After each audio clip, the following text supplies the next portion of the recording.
Walk with intention. This is your reminder to get out, go for a walk, read, run, write. I'm here with Chloe, and today we'll be asking 14 intentional questions. So, you ready? Yeah. Let's get into it. Okay. So, actually, I figure we'll do the intro a little different this time. You've been reading a book that I told you about called Created to Hear God. Tell me a little bit about that. Honestly, I'm like halfway through. I'm just starting to get like specifically in hearers, I believe. Okay. I'm just going over the 3 ways that you can hear the Lord. Because growing up in church, I know we talked about this, but like growing up in church, they don't really. It's just like, oh yeah, you look in the Word, that's all you hear. And I'm like, I don't connect like that though. Like that's not how my brain. I can't just hear out of my ear like that. Yeah. And if I'm like, yeah, I'm reading, but I don't know. It's just I need more. It's not enough. Like I feel like I'm missing things. Yeah. So the book is going over the seer, hearer, and what's the other? Hearer, seer, feeler. That's what it was. Yeah. And so I feel like in a way I can be a seer, but I'm definitely a feeler, especially because like one thing I noticed was, so I work at the salon, but all the people there are very worldly. They are not Christian at all. Yeah. And so when I was talking with them, every time I go in there, it's, oh, I'm tired, I'm so miserable, and this and that. And me, like in the mornings, I'll put on my worship music.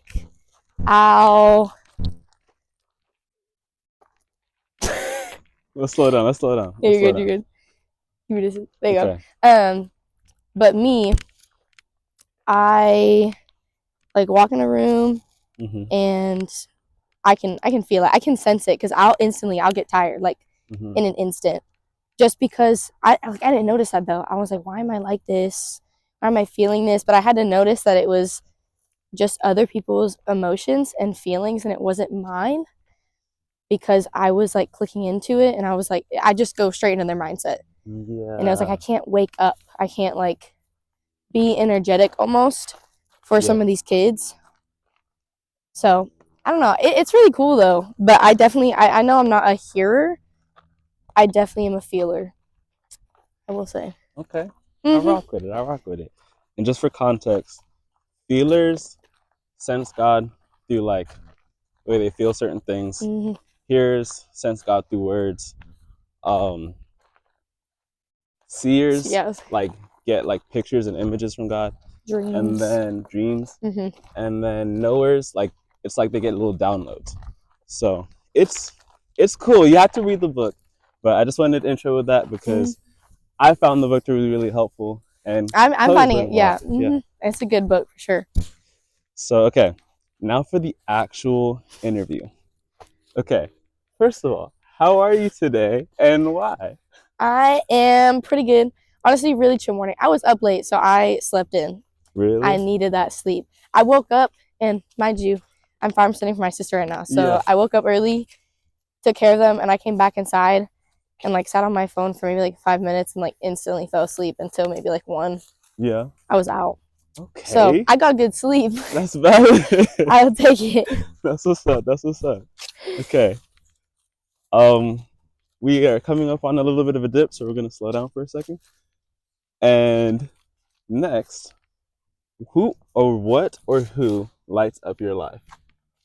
Okay, I was trying to think about this one so hard because I feel like I'm very independent, and so it's hard to find like certain people or different things. But I definitely think kids.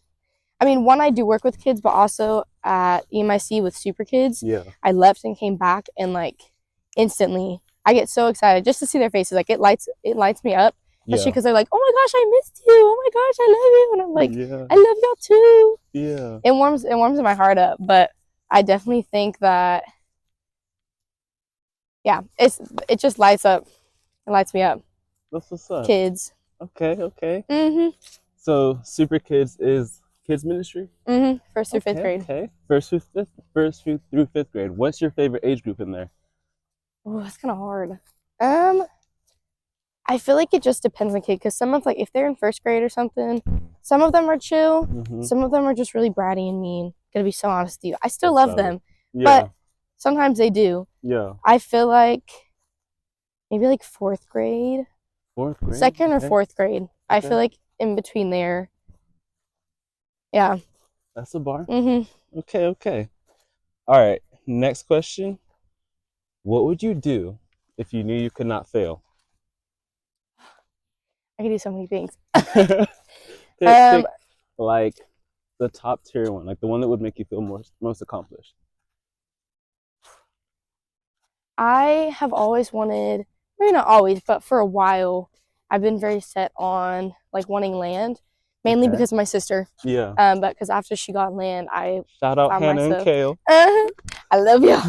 But I like started to realize I've always liked animals, but the farm stuff, whenever they started it, I found myself really like getting interested into it, and I love it now. Like I love helping them out. But now I'm kind of like, I kind of want that life, that vibe. But then I was like, hear me out. You get goats or cows or something, and then you do like Bible study with animals. You know what I mean? Then you get all the nature. You got the animals, and then you can just chill with them and have your time with the Lord. Yeah. Then, I mean, it's kind of ministry. You're giving them a place to go and like focus on the Lord. Yeah. So I definitely get a couple acres, get some animals. What animals did you get? Probably maybe like a cow. Okay. Because that's a lot. They are a lot. Valid. But goats are fun. Yeah. I don't know if I would do chickens. No chickens? Maybe a couple.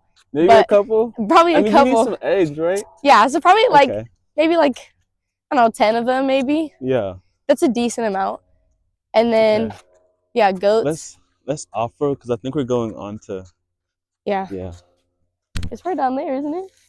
Yeah, I think this trail went somewhere. Oh, wait. That one. That's because we went up. Okay. We're good. Okay. All right. Where are we at? A chicken, eggs. Oh, you're right. Maybe a couple. Definitely a dog. Okay. I'd probably get bunnies. Bunnies. I love bunnies. Yeah. I don't know how many. Yeah. Maybe like 3. 3 bunnies? Okay. Well, because it's just feeding them. Like, you're not like milking them or nothing like that. You can't do any of that. That's fair. So probably like 3 of them.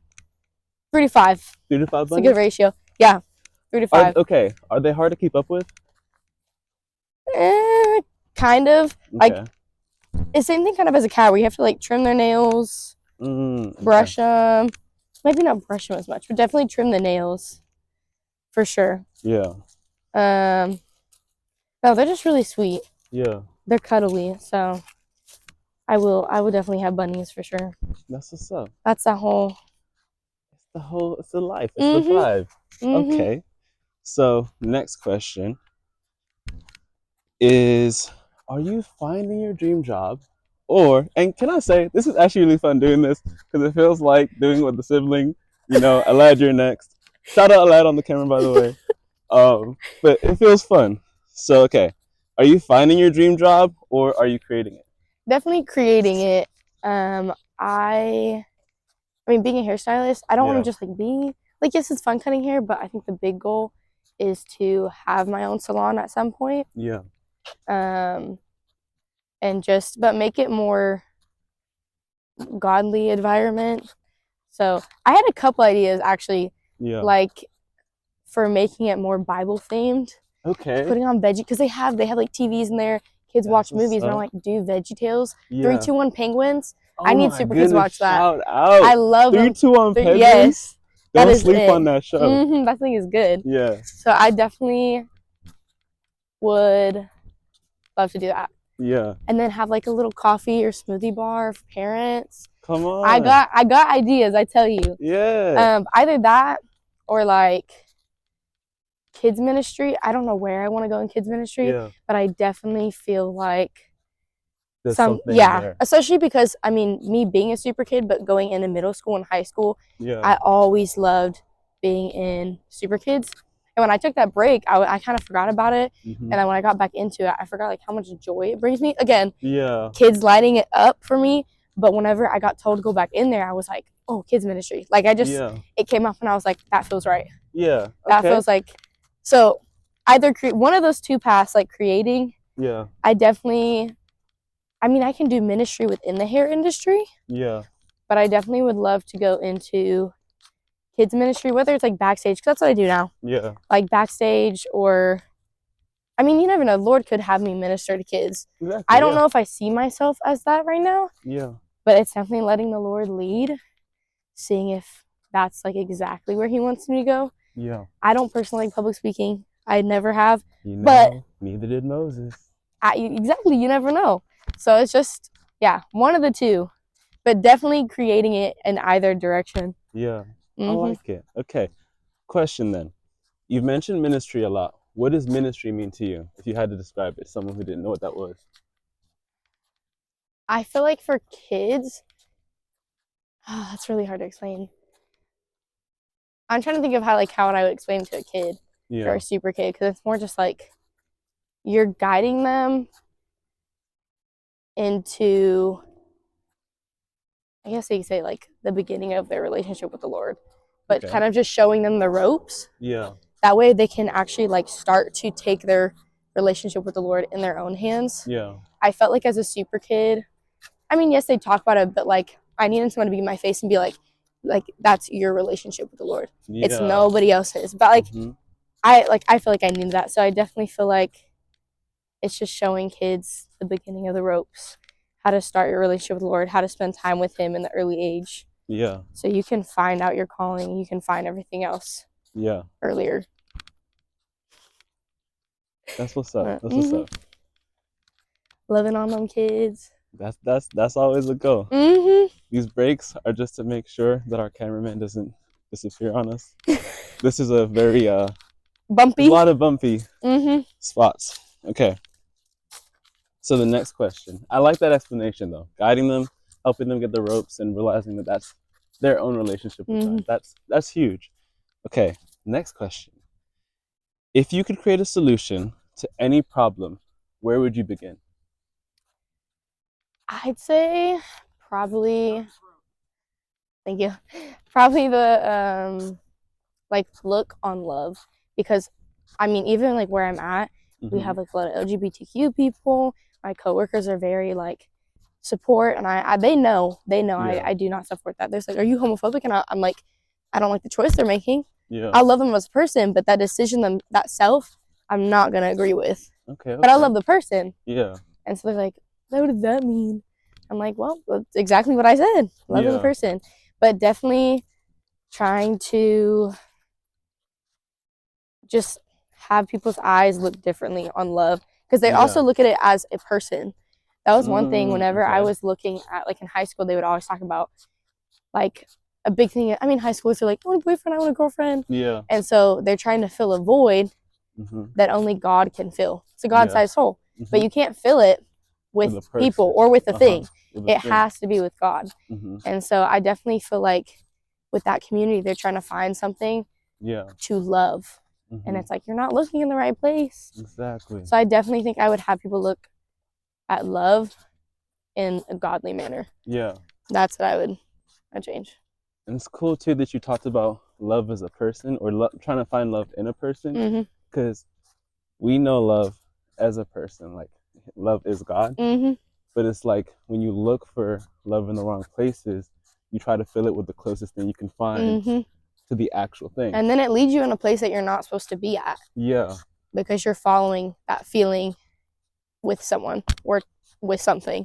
Okay, Chloe. Spitting bars? Spitting bars? Okay. All right. Next question. Tell me about a time that you overcame a challenge. I don't know if I would say this is more of a challenge, maybe kind of, but definitely growing up with EMIC, I struggled. I mean, I still do, but not as much. Yeah. Trying to find friends, but like ones that would stick. And I have prayed so much about finding like godly friends, and David actually was like trying to push me. It was like, you need to go to the bridge, you need to come, like keep saying you need friends, but like they're all right here. And I would kind of excuse it, and I was like, oh, I have work. I got this. I can't come. But I finally went to the bridge, and now I have people that I feel like I connect with, Mm-hmm. which is a really big thing. Because again, like middle school and high school, really struggled to find it. Yeah. I felt very like judged in a way, and it just wasn't good. So definitely finding that at the Bridge is a refresh. Okay. I'm like so happy that I have people now that I feel like I can go talk to. Yeah. Or ask for godly advice, or ask for like if I need something to pray about, I have people to agree with me. Yeah. So it's definitely nice. That's definitely yeah. It's the sprinkles. The sprinkles in the cherry. The little tiny thing. Yeah. The little tiny things make the most impact. So okay. Where are we at? What does calm mean to you? Okay, I'm not gonna lie, I went to go search this up because I was like, it's spelled weird, and it kept bringing up the word yeast, and I was like, I don't know what the heck this is. So what's like clarify. what's like the actual definition? So calm in the context of like just regular calm is like to take away the noise, the absence of chaos. But this is calm as in like the brand that I'm building. And so it's the same idea, just whatever calm, like just a general calm means to you. And then I'm trying to see people's different perspectives on calm to work it together to the big picture. Okay. So probably this is probably research.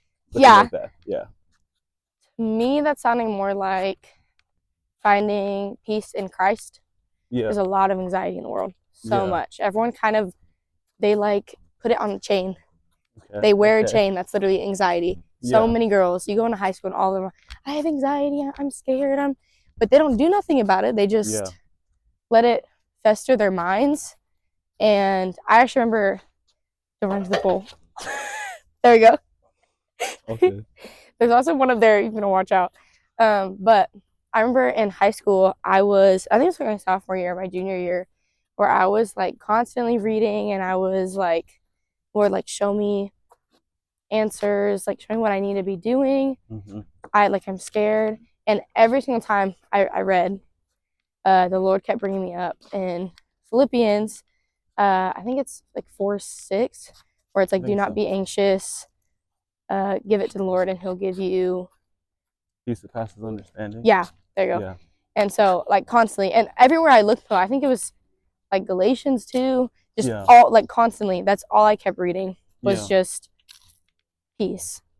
So I definitely think calm is probably finding peace in Christ and not branding it on yourself. Yeah. Yeah. Okay. The weight's not on you to succeed. Mm-hmm. Okay. I like that. Do you embrace or avoid silence? I definitely think I embrace. I feel like it does depend on the situation. Like if I'm overthinking or if I'm in my head, I will like dwell on it sometimes when I know I shouldn't. But then there's other times where I'll just, like that's embracing the silence. But if I'm avoiding it, I will like go do stuff. I'll go distract my mind because I don't want to like sit in it. Yeah. But again, that's what like what I was saying with the calm stuff. Like you have to give it onto the Lord before you just like make everything about it, like constantly stress about it. Because I do that so often, I feel like, and I have to keep reminding myself to just give it, like don't dwell on it. Yeah. So I definitely think other than that, I will avoid it. But if I'm not overthinking, I will embrace the silence. Yeah. And sit in it and just kind of like dwell in the silence. But like it's like peace silence. It's peaceful. Yeah. I definitely so silence. Okay. Depends on the situation, but I like it. So what would you tell somebody who also kind of just like lets like the fast pace, just like the everyday speed of life kind of get to them? What would you tell them? Probably to find like little, like every advantage. If you're sitting there, do not get on your phone. I've done that so often, and I feel like in those times I take it for granted when it's really like I should be focusing myself on the Lord in that moment. Yeah. So definitely look at the little moments. If you can't find them, they're always there. They're always there, no matter what you're doing, always there. And you just have to like reflect on your heart and like reflect on your actions and look what you're doing And every time that you sit on your phone in the morning, every time that you're like, oh, I'm tired, and you instantly go to your phone, put on worship music. If you're tired, put on worship music. Don't go on Instagram. Go and read your Bible. Bible apps literally have it where they read to you. Easiest thing. That's what my mom does in the mornings. Like, instead of going on her phone or worship music, she'll put on, even as she goes to sleep, she'll put on the person that's talking to the Bible apps, and she'll just let it play. Okay. So definitely just finding little moments. Yeah. Because they're always there. They're always there. You heard it here first. Okay. When was the last time you tried something new? I feel like I don't try new things very often. Oh, what is one? That's the question. Can it be like food or something? Or does it have to be something? It could be literally anything. Okay. Yeah. Gotta think now. Actually, here's a good one. Okay. I used to, it was more like maybe a month or two ago, but I constantly be reading my Bible at night. Yeah. You know how that goes, where you're like, oh, I'm just gonna wait until later. And then you go and you're like, and so I was like, I need to actually like find something to do. Yeah. And then also in the mornings, though, I felt like I was just like rushing. Yeah. So I wouldn't have time. When in all reality, because when I go, I wake up like hour, 30 minutes before work. Yeah. Or like an hour, like 30 minutes to an hour. Yeah. To go to work. And so I'll get there really early though, but I feel like I just have to rush. Yeah. And so I definitely making the change to reading in the morning to start out my day, especially because when I work with kids and I'm cutting their hair, they're screaming. Everyone is kind of like, like you just want to like attack each other almost because of it. And so in the mornings, I've been like, I'll put on worship music in the morning. I'll pray. I'll read my Bible. Even if it's just like a couple sentences, it's still like something, and then I'll take like notes over it. But definitely switching it to the morning. And it makes such a huge difference in the day though, on my mindset. Like, again, it's like if I'm overthinking, most time it's because I haven't read in the morning, because I didn't start my day with something that was gonna fill my mind. If that makes sense. Okay. So like if I go on my phone for Instagram in the morning, my mind the entire time is gonna be filled with like, oh, what is my boyfriend doing? Oh, what is I wonder if this is happening. I wonder, and like it's just random things, but God doesn't come to my mind because I've distracted my mind in the morning with stuff that's distractions. Distractions. So I definitely had to make the change of reading at night to the morning so I could focus my mind solely on Him. And honestly, it just makes me do better with work. Yeah. Like with kids, again, and even parents, it's awkward sometimes. But with kids, sometimes they're sassy. Sometimes they don't want to talk, or it can just be awkward. Like I'm like, I don't know this kid. I don't know how to talk to him. But whenever I've surrounded myself with Christ first in the morning, I feel like it's easier to talk with them. I'm more happy. My mind is just pure. It's like calm, at peace the entire time. So definitely changing reading from the night to the morning. Made the biggest difference. And also like going back to what you were talking about with what's it called, prioritizing. It's not that those other things are like bad, but when they become the priority, they can't hold up the rest of your day. So it's like you having that foundation. Like imagine building a house, but you didn't put the foundation, and you try to like slide the foundation under the house. Like it doesn't work. It doesn't work. Yeah. But there's this science.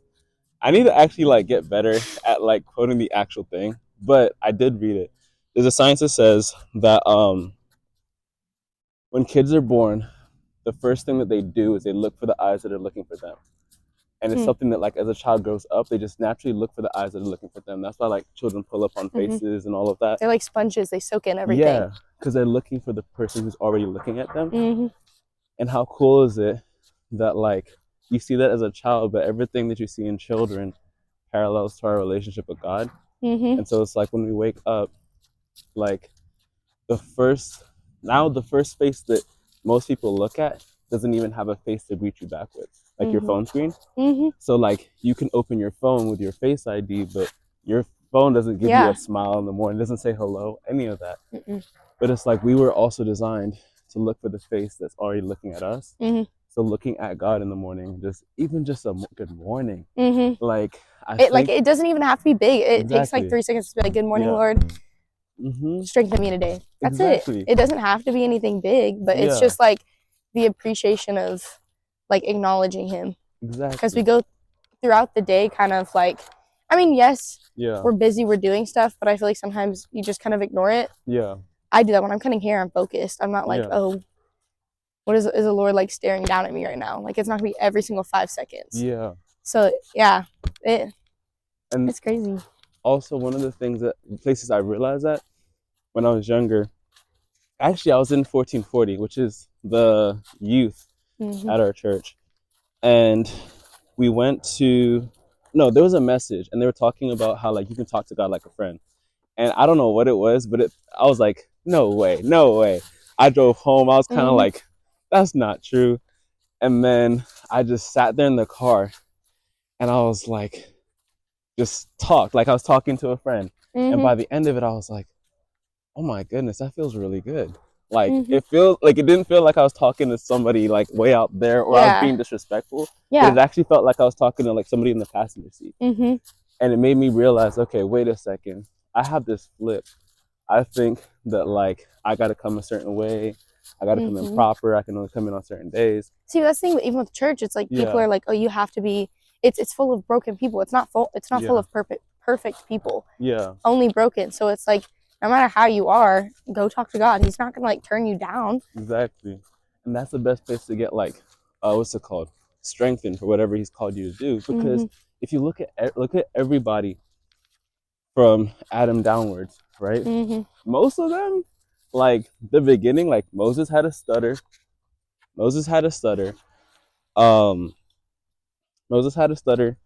David killed his friend. What's it called? Who else?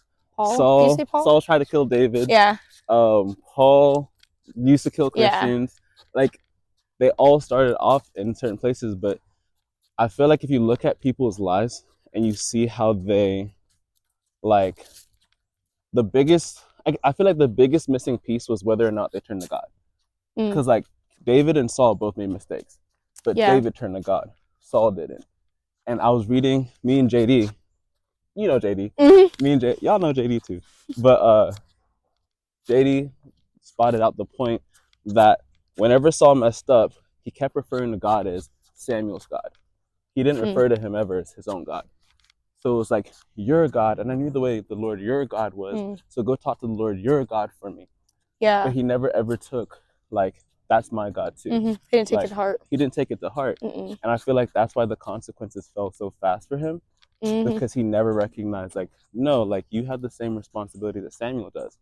Samuel has a bigger role, but you are still responsible for what you do in your relationship with me, you know? So yeah, anyways, all that to say, it's cool when you start to realize like God's not just out there in the clouds somewhere. Like He wants to have a personal relationship. Like one of the biggest things, if you feel like you can't see God, look around. Like He does all of this for us. The sunrise, the sunset, like the fact that the sunset is never the same. He takes the time every day, because even if that's all you can see of Him, it's enough. You know? So anyway. It's like if you need something to do, if you need to go ask where God is, just like go to a park, go sit by some like. And you even told me that, right? Like you're like, whenever you need to like really lock back in. That's why I liked working whenever I worked at Forest Glen. I liked working there because I connected with God most when I'm in nature. Clearly, like my sister with the farm, I love being out there. I love being away from everything. And even whenever I go visit Huntsville, like it's so peaceful though, because everything's more spread out. You get to see nature. I like literally when I drove up there once, and I went there, it was like 6:30 a.m. something like that, and so I watched the sunrise as I was driving, and I was like, thank you, Jesus, because it's just so pretty every time. But I connect with God most whenever I'm in nature. So like coming here and just sitting, listening to the water, fishing, like any of that, it's nice. It's definitely something to do. I can't agree on the fishy thing. I suck at it, but that's okay. That's okay. You know, you get better. It takes practice. That's true. That's true. I'm not that good either. I'm not good either. I tell you. Yeah. They bite, but they don't. I can't get nothing. You can't get them back. Yeah, no. It's fine. They're just stubborn. Yeah. Low key, I think for me, I just keep missing them. Like whenever they get the bait. Somehow they get the bait. I don't bite it, but they just don't. That means you don't feel it. You're just like sitting there and you pull up and you're like, yeah, I'm definitely not feeling it. One day I'll catch a fish. Trust. Okay, next question. Tell me something you're grateful for. Oh, there's so many things to be grateful for. Well, one, my car. That was like an absolute. I don't know how the heck I was gonna get a car, but I did. And I mean, I'm still paying it off, but in Jesus' name, it's paid off. Yeah. But definitely my car, my job, like my managers.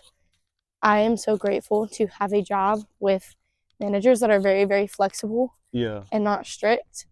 I definitely love them. They're fun. Yeah. Also for tips, I'm not joking you, the other day I was working. I think I did tell you about this. Okay. Yesterday, but it was last week, and it was like Friday maybe. Yeah. And I was just working. I was like doing my thing, and I had my last appointment for the day. I was so tired. I was like, I should get this haircut done. Got to get out of here. And the lady, I wasn't really talking to her either. Like I cut her son's hair, and then she was just sitting there on her phone. And I mean, we made like a couple of jokes, but like I wasn't like sitting there like involving conversation because I mean she was on her phone. I'm not gonna disturb her whatever she was doing. And so she goes and checks out, and I didn't see it till later, but it said $100 for a tip. And I was like, I looked and I was like, she must have meant 10. Yeah. And so I texted her and I was like, hey, this is Chloe with Pigtails and Crew Cuts. And then I was like, I saw that you tipped 100. Did you mean to do 10? I was like, you can come back and I'll give you the cash for it. Like, I don't want to take your money. And she said, no, that's for you. She said, I felt like the Lord wanted me to bless you today. I no joke, I almost started crying up at the front. But that like made my day. Yeah. Yeah. I felt like I was doing something right with being obedient to the Lord because I got blessed. So I was like, I had a sucky day too. So I was like, amen to that. Come on. Definitely those little things. The little things. All the time. Yeah. That's cool. Okay, I have not heard that story, but I'm glad I got to hear it today. Oh, you're welcome. You're welcome, Wes. Thank you. What's the next one? Who is your role model? I would say definitely my sister Hannah and my brother-in-law, them or my mom. My mom, just because growing up, and I mean, my dad wasn't there. I love my dad, but he was not there. And so seeing my mom be very independent and was kind of like, I mean, I was by myself a lot of the time too growing up. So it kind of pushed me to be more independent. But I'm grateful for it though, just because I feel like I can do more at such a young age. Yeah. But definitely seeing how she handled everything with such like peace. I mean, yes, she's going to be stressed sometimes, but she was always peaceful and still would like take care of me, make sure that we were going to church, like prioritizing the Lord in those situations, in those seasons. Yeah. Of just taking care of us. And yeah, so definitely my mom, just seeing how independent she was and being the hero that she was, taking care of us. Love you, Mom.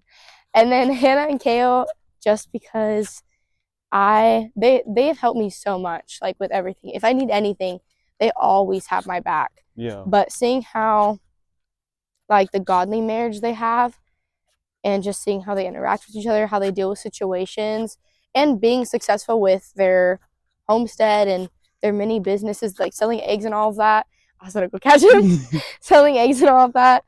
I definitely look at them. Yeah. Just because I'm like, I want that. Yeah. I mean, yes, I want to be successful, but more like I have a desire to be married at some point in time. Whether that's soon, whether that's later, I don't know. It's Lord's timing. I'm not going to take it out of Lord's timing. But whenever it does happen, and I want to have just that godly marriage that I see them have. So definitely the independent side and the hardworking side, I look to my mom and kind of push myself. And then more of like the desire of marriage, I look at my brother-in-law and Hannah. I look at them a lot. Well, he's not little no more. No, but they got the sister on the way, so Oh? Uh-huh. Oh, okay, okay. Got little sis on the way too. That's what's up. Wait, when is little sis due? I think it's May. It's somewhere. I think it's somewhere into the summer. Okay. I believe. Next summer, 2025. Little Sister McClarty. Okay, okay. Woo! Woo! I'm ready. And part 2. That's what's up. Okay, I love those though. That's cool that you have like a strong base for your independence, but then also a strong base for your like when you have that partnership that God sends in your life, you kind of have somebody to first of all to kind of look up to, but then also to talk to, because you'll always have them. So yeah, my sister and me have gone through very similar situations too, just with everything, and so it's definitely helpful to have her kind of tell me how to like do stuff but keep God still centered in it. Yeah. And they kind of help with, I mean, I say they kind of, but they do. They help with making sure that I'm prioritizing the Lord even in my own life. Anytime I go over there, Kale will always ask me like how I'm doing, how my relationship is with the Lord, and how if I'm like keeping him centered, like little questions like that. He'll ask them pretty often. Yeah. And so I appreciate that. I appreciate it though, because I feel like I do need, sometimes it helps to just like have someone else be like, how's your heart? And then I can go back and like the next week be like, okay, how's my heart doing? Yeah. Because sometimes you just go through life and you just don't think about it. Yeah, you don't think about it. So it's helpful to have them in their guidance for sure. Yeah, so you're checking people. That's good. My besties. Your besties. Shout out Hannah and Kale once again. And little Ollie, who's not so little anymore. And Sister McClarty on the way. Okay, next. What makes you you? I would say maybe more like the worldly, like whenever I go out into work, I definitely get this pointed out to me a lot, is like how much joy I have. I'll go to my other job, or the fast food job, and every time I go over there, most of the time I'll be hyper. There'll be some days where I'm like, I'm tired. Watch out. There you go. Thank you. But there'll be some days where I'm tired, but for the most part, they'll be like, why are you so hyper? The one thing they always ask me if I'm high, and I'm like, no. I was like, I've literally never done drugs in my life, and I never will. And I'm like, it's called the joy of the Lord. And every single time they're like, that's stupid, that's dumb. And I'm like, well, you don't get it. Like, you don't. It's just like, that's what I have. I go into work and I pray before I go in, so I have a better heart posture to deal with them, because I love my manager, but he's just very, I feel like he attacks sometimes, and I feel like sometimes it is because of me being Christian, and so I'm kind of like, so I have to have my heart and my mind in the right like setting, I guess. Like prepared going into prepare myself, because I know that those things are going to happen. So yeah, definitely the joy though, because even at the salon I get told that just like how much happiness I have, which I mean is not a bad thing. Like when they notice that, it makes me feel good, because I'm like, oh, okay, like, because sometimes I'm like, do I really have the Lord with me? Like, is he really working in my life? But then I see how other people are seeing me, or even like my actions, because there's like one day where I was like, I'm tired, and one of my coworkers was like, yeah, well, you go to church, you work, and you sleep, that's it. But the fact that she put church in there, I was like, someone is noticing. I was like, especially because of how much I talk about it. And even like in my free time, like if we're not busy, I will take out my Bible. If I don't have any clients for like 3 hours, I'll take out my Bible and read at the front desk, because they're all cleaning, they're not paying attention to me. I mean, there's been a couple times, but it always ends up starting a conversation of like a godly conversation. I have people come to me here and there, or they'll ask me questions. Like one of them was asking me about the blood of the lamb, and I was explaining it to her. And I mean, she doesn't ever ask anybody this type of questions, but for some reason she asks me about them. So yeah, those little things, they help. I like it. So joy, your relationship with God, and your church community. Those are like the big three. Points. Big three. Big three. Shout out the big three. Makes you think of This Is Us. First came him, then came me, then I came we. Big three. I don't know if you've seen it, but no, it's like it's a whole thing. But anyways, How do you treat people who can do nothing for you? This one I was trying to think about because I don't know. Most time I like to give. Mm-hmm. I love giving to people, but every time I do, I have to put my mind in the mindset of I'm not going to get anything from it. Yeah. I do it with everything. Like I love. Yesterday I went and got food for me and Kylie. Yeah. Shout out to Kylie, love you. But I paid for that because I like to give. Now I don't expect anything back. Yeah. Especially because that is. I'm pretty sure there's someone in the Bible where it does speak about that. I'm pretty sure. Like when you give, don't it? Oh yeah. Yeah. I think I forgot where it is. Depends on which one you're talking about. Is it don't let your left hand know what your right hand is doing, or No, there's a different one. I remember reading something about it. It might have been like Galatians, I think, or something like that. But either way, it was talking about that, and so I just kind of have to remind myself that I might not get anything back, especially because if people do that with me, I forget. Mm-hmm. Jesus name, I don't forget, but like some of those situations, like I forget to pay back or I forget to give back. Yeah. And a lot of people hold grudges though when you don't do that. And I'm like, Bible says not to hold grudges. Yeah. And so at that point, I'm just like, let me give to you and not expect anything back. Yeah. Because I feel like that's more the right thing to do. Yeah. Just bless. Yeah, I like that. I like to bless. As you should. And you know what's interesting too? One of the things, so like, definitely starting out, like, giving, first of all, just feels good. Like, sometimes you have to be like, okay, all right, gotta lock in. But giving does actually just feel good as a person. Like, lights up your brain. Like, it makes you feel happy. Because it refreshes you. It refreshes you, right? But then also, on the other side, if you have to be paid back by anybody, I feel like God always pays back the best. Like, not even I feel like. I mean, really though, like with that tip I got, I felt like that was also because I always do that with anybody. I've gotten my coworkers coffee so many times. They're like, how much are you? And I'm like, nothing. Yeah. Don't pay me. I'm fine. And they're like, oh, thank you. And I'm like, exactly. Yeah. And so I'm blessing them, and I felt like I kind of got that return back. Yeah. In a way, but I'm not expecting that return. It just happens. I can have faith in it, but I'm not gonna be like, like I don't know what it's specifically gonna be. Yeah. There's a bicycle person. It's just squirrel. No, it's just. But yeah, definitely blessing people. That is. Yeah, because I mean, like, what's it called? I feel like, so one of the coolest things is seeing, and this is actually why I started getting involved in like giving and just being a part of like making impact, is I started looking at like life like a domino, like a chain of dominoes, and I was like, man, it took this many dominoes for me to fall into this like line or place or whatever, right? Like for me to get from, I was born in Kenya.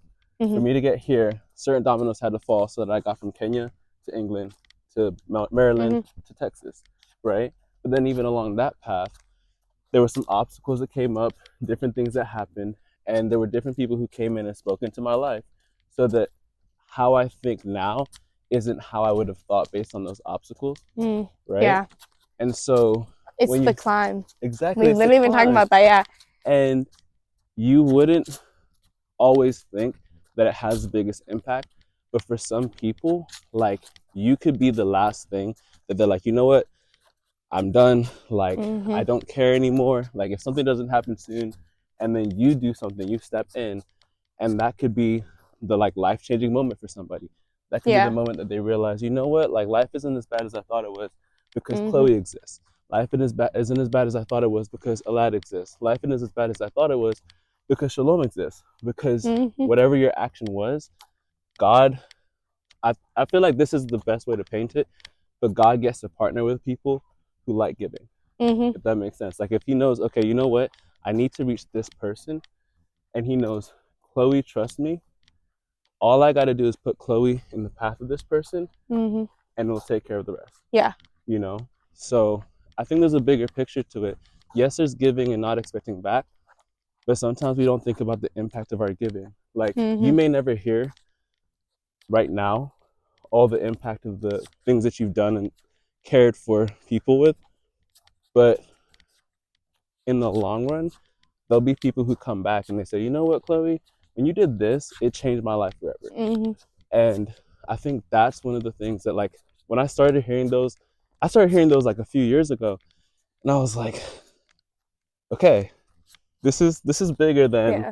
just, It makes you feel like you're doing something right though too. yeah. Yeah, it's almost like a reminder that the Lord put you in places, because I feel like sometimes it is hard to see Yeah. if you're just doing it or if it's like obedience from the Lord in a way. Yeah. So yeah, it comes Yeah. back. Yeah. I like it. Yeah. So I feel like The little things. I want to ask another question on that. Let me see. I mean, ask away. Ask away. Okay, what is an act of kindness that's made an impact on your life? It's not on the list. No, you're good. You're good. Yeah. Oh, I'm trying to think. There was one time, not one time. It was a couple weeks ago. There's like this food truck place that is like on the way to EMIC, and my mom, it was like a Wednesday night, and we were hungry, so we went over there. Yeah. And we got food, and I was like, "This is good." And I was like, "Mom, can we go tip him?" Yeah. I was like, "I just feel like I feel like I need to give him something." Yeah. And my mom was like, "Just use my money instead." So I go and give it to him, and so he was the only one in that food truck though. Yeah. And like last week, we went over there again, and he had like 4 people in there. Wow. He got more people to go and help him, and then he said that his business had been going up a bit too. And I was like, yeah, just those little things. Yeah. Definitely that. And then kind of this, but so again, whenever I go to work, Yeah. a lot of time coffee's great. And so with my coworkers, there's a lot of times where I'll go get us coffee. Quick question. Are we still live? Okay. Okay. They're good.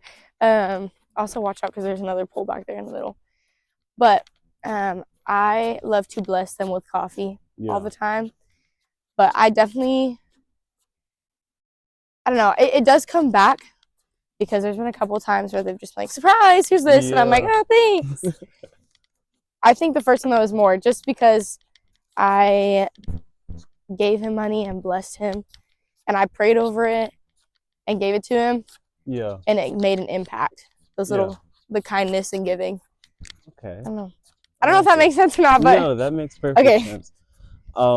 So speaking of kindness, it made me think of I took a speech class back in my day. I took a speech class with Carol Hansberger, and actually the professor, Mrs. Hansberger, she had a project for us called the Random Act of Kindness. And we had to go out, do a random act of kindness, figure out a random act of kindness. So we chose stickers, and another classmate chose pay for someone's gas. We chose encouraging stickers, because it's not just stickers, it's encouraging stickers. And we all had to go. Technically, we were supposed to film it or take a photo of it. One of our classmates was like, "Yeah, in the moment, we felt like it would have made more impact not recording it." And that was the one with the gas money. And they said that guy needed that gas money, and I think he wasn't going to be able to fill up his tank anyways. So that changed his day. And then the people we gave encouraging stickers to, I was thinking like, okay, the gas money, like that's going to change someone's life, right? Like stickers aren't going to do nothing. Yeah. So we were walking around giving them to different students. And it's funny, like we were right around like test time. So people were studying for their like midterms and all of that. And so it actually de-stressed a lot of people. And they were excited to see us. And I was like, man, stickers? Stickers can change someone's life. But it kind of changed your way of looking at kindness. Like there's, on one side, you could say, oh, well, the gas money, that's going to change somebody's day. Yeah. But like stickers on the right day can change someone's day as well. So it's like, it's just a little acts of encouragement. Exactly. That's what I said. What was one of the other questions? I'm trying to think of what it was. Let me see. It was the one about how do you treat people who don't. I thought at first I was like, oh, maybe like if you don't have anything to give them, or if they don't want any of your help, encouragement is definitely one of the big things. Just like I feel like people don't hear it enough, but just hearing like the phrase "I'm so proud of you," is such a big thing. Like those little things pushes you and be like, okay, I'm doing something right. Yeah. I can go do this. Like when I hear that, I'm like, okay, I got like weeks. I can go this for months now. Yeah. Just because that one tiny comment, definitely kindness and love brought into that. Yeah. Just the little tiny phrases here and there of encouraging someone. I definitely feel like that pushes people. Or if you don't have anything to give them, then just compliment them. Because like if you go to the store and someone's like, I like your shoes, you're like, okay. Yeah, like, and so those little things that they make such a big impact. I love we just keep talking about little things make big impacts. Yeah, because I mean that's so true. Like it's not, what was it? So I'm reading a book. It's called Atomic Habits. Oh. And it talks about how like if you start at the beginning of the year with one, right? One habit, you're not very good at it. And you do, say on the positive side, you repeat that habit day after day, day after day, day after day. By the end of the year, you'll be 33 times better at it, right? So you go from 1 to 33 something. But then if you have a bad habit and you start at the beginning of the year, it will take you from that 1 to 0.003. Okay. So whatever that is, but it takes you to like below like 0. It's not below 0. It's not below 0, but it takes you pretty close to 0. Like you're like 0.003. Yeah. But it's cool seeing the difference because good habits compound, and like 33, like that's a lot. By the end of the year, 33 times better at something is better than 1. But then also on the other side, like there's always a scale. So like being kind, you're balancing the scale because you don't know how the person before treated that person, you know? And so being able to kind of like, how do I want to make an impact on the world around me? Do I want to add to the big problem, or do I want to help? Yeah. And nothing is insignificant. Not That's even good. a little bit. That's good. So, okay. True or false? Rest is important. Why or why not? Yes. Yes. We literally were talking about this yesterday at Bridge too. Okay. Who's talking about it? Pastor John. Shout out Pastor John. Rest is definitely important, especially with how much I work. Yeah. Spiritual rest, physical rest, and mentally resting is extremely important. Just because you're resetting your mind, you're resetting your body for a new week. Yeah. And with all the chaos, it's good to sit down and have Sabbath day, have that 1 day, 2 days where you're just fully focusing on the Lord. Yeah. And pushing out all the negative things, all the things that the devil's been pushing on you all week. Yeah. Any distractions, any negative comments that have been dwelling in your mind, any of that type of stuff. Yeah. It's so important to rest so you can rewind yourself and focus on the rock and the foundation so you don't like fall. Yeah. If that makes sense. Okay. I see you bringing back that foundation reference. Okay. No, that's really huge. And you know, also, like the Sabbath is huge. But also one of the things I feel like we kind of forget is little breaks. Like throughout the day. Actually, fun fact. I think I might just keep on bringing this up. But brain breaks from like 5 minutes to an hour actually help to refresh your brain. Yeah. They help to boost your creativity. They help to boost your creativity, help you process information better, all that and the other, right? Yeah. So for me, one of the things that I used to be big on, actually, like I take my little breaks and stuff when I'm done with something, but usually I just push through, right? Yeah. I did the same exact thing, so I get it, yeah. But I learned, let me take a break. It'll be like 5 minutes. I'll set a 5-minute timer and I'll come right back. Yeah. Literally, I've been doing that for the last couple of months. And I'm like, wow. Like you're telling me I didn't have to be exhausted? Like, and then you feel more productive. You actually get more done because you're like, oh my gosh. Yeah. I wouldn't have the time for this. But then you have more time. Again, it's like I said earlier, finding little moments in your day to sit and just like refresh. Whether it's with the Lord, like sit there in prayer, sit there in silence, like just ask the Lord to like be in your presence. Yeah. They all make a difference. Mentally, physically, spiritually. I need, especially with working with kids. Yeah. They scream, and I'm like, I need a moment. And so I Yeah. go in there and I'm like, Lord, give me peace. Yeah. And then I go back out and I'm all good and I can deal with the situation fine. Yeah. So yeah, it's cool though. That's cool. Yeah. Yeah. Thank you. So that was my last question. But if you have a question, I'll actually let you be the first person to ever ask a question on this. I don't got any questions. No questions? Okay. Well, I'm trying to think, but I ain't got nothing right now, so. Nothing right now? Okay. Maybe next time. All right. So thank you for coming on Walk with Intention. This is fun. This has been fun. We'll see you next time. Peace.